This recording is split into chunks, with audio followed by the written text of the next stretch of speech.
So things like this actually gives identity to it, but for me, mostly it's the environment.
It's a world.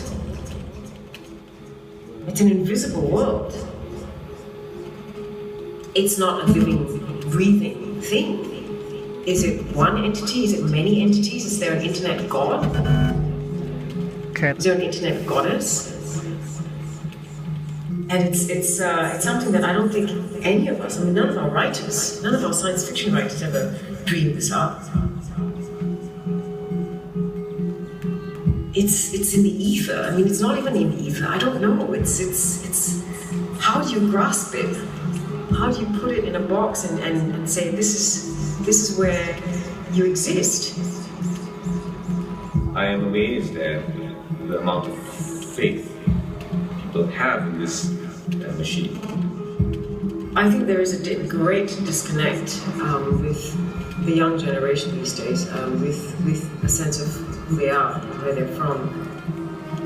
I think that there's a battle between old and new rituals, or to put it in a better way, not just a battle, but there's a convergence of that.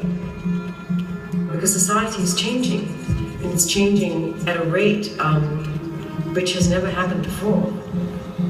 Okay, the ritual of needing to check out your emails and your Facebook account.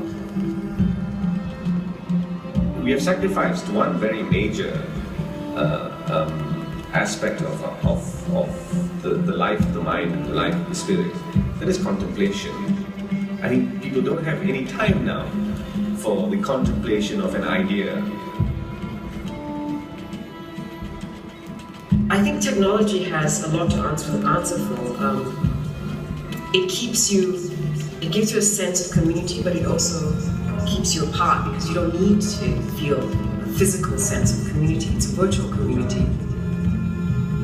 It's a kind of space and place for an alternative of mass media. Media is very powerful. So media, internet. I mean, you can see a lot of bad things happening in our world. There is wars, there is racism, there is children dying, there is all kind of bad things all happening at the same time. Now you have access to so much information, and information is power, baby, but also it can be very damning, it can be very destructive. The internet has opened up an avenue for a great deal of freedom of information. But 90% of the stuff on it is junk. And what I'm worried about and age, is the confusion that exists between knowledge and information. People are beginning to think it's one and the same thing. It's not. Knowledge is far deeper. There are far deeper fundamental questions that need to be answered. Questions about justice, questions about democracy, even questions about freedom.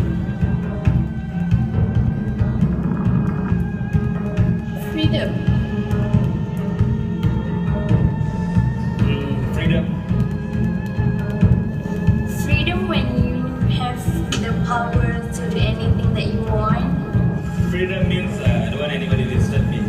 I want to go to my own way. Freedom is when you give a chance to yourself and others. I don't think I have that kind of freedom that I long for in this country. There are so many restrictions. Our problems now are not only systemic, they're psychological, they're cultural, they're to do with worldviews and mindsets. Nobody is ready, nobody in the political world at least, is ready to begin to grapple with that. So I think society as a whole has to force them to. It's about time we start thinking about new ways of being governed. All these ideas of governance were all developed, like hundreds of years ago. But why can't we start thinking about that kind of change and creating that kind of change now?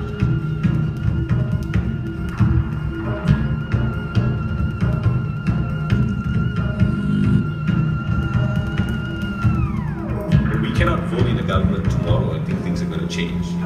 Everybody has to have a stake. Everybody has to get involved. And there needs to be a great deal more empathy.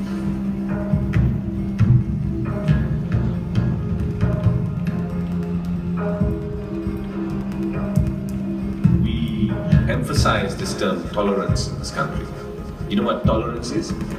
Tolerance is I put up with you until I no longer can or have to. Empathy is a completely different thing.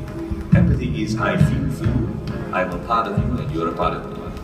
That is the truth of Malaysia.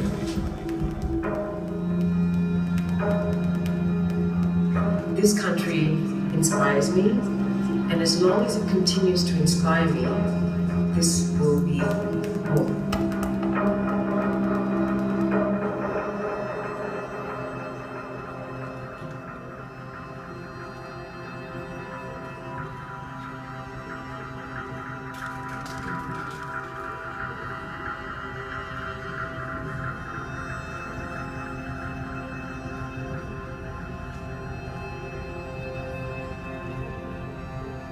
The function of art, for me, is to heal. Because art has to move you. You have to create something that is a mirror of society, but also of yourself.